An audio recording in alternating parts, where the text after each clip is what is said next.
Trustees of the college, by the authority vested in them and upon the recommendation of the faculty, have conferred upon Kavita Ramdas the degree of Doctor of Humane Letters, honoris causa, with all the rights, privileges, and honors thereunto appertaining. And may I please have the certificate to read you the degree. Kavita Ramdas, a global citizen whose philanthropic leadership advances women's rights as human rights, whose search for justice and equality bridges cultures, and whose advocacy empowers women to realize their dreams around the world. Congratulations, Dr. Ramdas.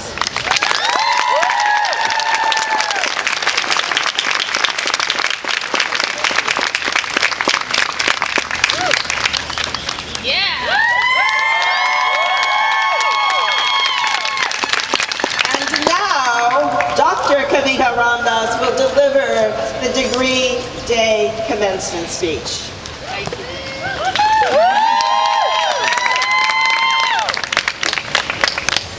Good morning, salam, shalom, namaste, sat sri akal.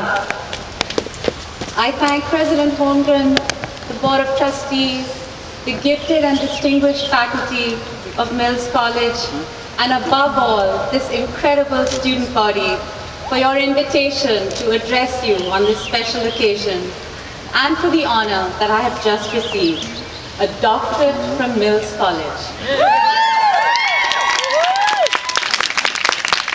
I'd also like to thank and acknowledge a few special people who are with us in the audience today.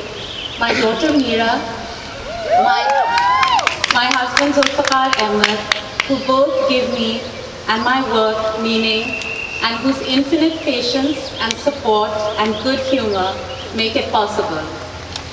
I'm honored also by the presence of key members of the Global Fund for Women family, which recently has become part of the Mills College family. With us is Amina Mama, Chair of the Global Fund, currently serving as the Barbara Lee Chair for Leadership at Mills. Lillian Sinconi, the longest serving and at 83 the most youthful member of the Global Fund for Women staff team. And Sakina Yakubi, a role model, a dear friend. Sakina Jan, you're here from Afghanistan, a human rights activist and educator and founder of the Afghan Institute for Learning. Thank you for being with us. So I don't know if Boots got a copy of my speech earlier on. Somehow, you know when people talk about bootlegging, I'm beginning to wonder. Well, it's actually bootslegging. I will confess to a deep sense of embarrassment to be standing in front of those of you who survived endless classes, spotted for exams, and passed orals to get your degrees. I know there has to be a part of you wondering, wait, how come all she has to do is show up? I want to assure you, you are not alone. One of your very own, a Mills graduate, 3 of whom work at the Global Fund for Women, already called me on this some weeks ago when I bounced into the office kitchen announcing eagerly that I would be speaking at Mills Commencement. With the confidence and critical skills that I've come to associate with Mills graduates, she crossed her arms, looked right at me and said, "Honorary degree, I've always thought those were a tad unfair, given how much work and effort goes into the genuine article." And then, before I completely deflated, she added with the good humor and graciousness that I also associate with Mills graduates. But how great that what Mills is recognizing is your work in support of women's human rights. You go, girl. So, I stand here both proud and supremely humbled to be sharing the honor of a Mills degree with all of you. And as it turns out, I did have my own exam to take today. It was really early leaving from the South Bay, and to talk to hundreds of people. So, you have no idea how I agonized over what I could possibly say to this diverse and talented audience that has been so well prepared to add to its contributions that it has already made in this world. As I talk to friends and alumni of Mills, I realize that this student body does not only include young women finishing up 4 years of residential life at a women's college. Some of you are men. Some of you are returning students with plenty of so-called real life experience under your belts. Some are the first in your families to ever go to college. And still others worked, as Booth said, all through college, holding down multiple jobs, caring for sick kids or elderly parents, and some are still managing to turn in assignments on time. The more I learned, the more awe I felt at the perseverance, the diligence, the commitment each one of you has shown to get to this point. Wow, I thought, wow, we have worked so hard for this precious gift, the gift of an education. And then this pesky voice inside me spoke up, yeah? And you nearly threw that gift away, didn't you? You going to tell them about that? Be quiet, said the CEO of the Global Fund for Women.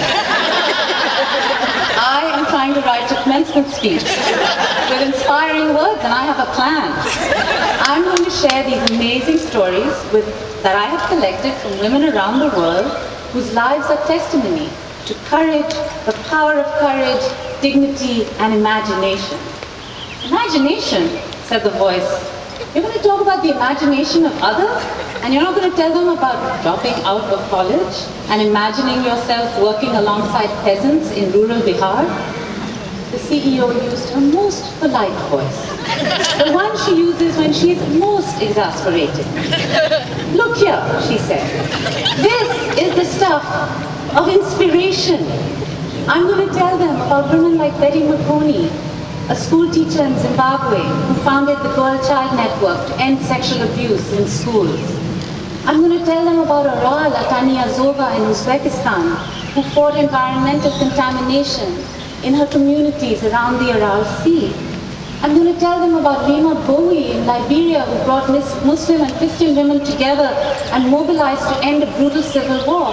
I'm going to tell them about Sakina Jan, who I didn't know was going to be in the audience, who dedicates every single day of her life to the simple but seemingly still radical idea that women and girls have the right to an education. I'm going to tell Mills graduates about their own alumni, about Congresswoman Barbara Lee, who showed courage in a Congress that seemed to have lost its spine. And Kureya Obaid, a Saudi feminist who is the executive director of the United Nations Population Fund. Yeah, I know you are. But what's really interesting about those stories is the roads those leaders walked on and the pits they fell into before they found the guts to do what they did. You see why I thought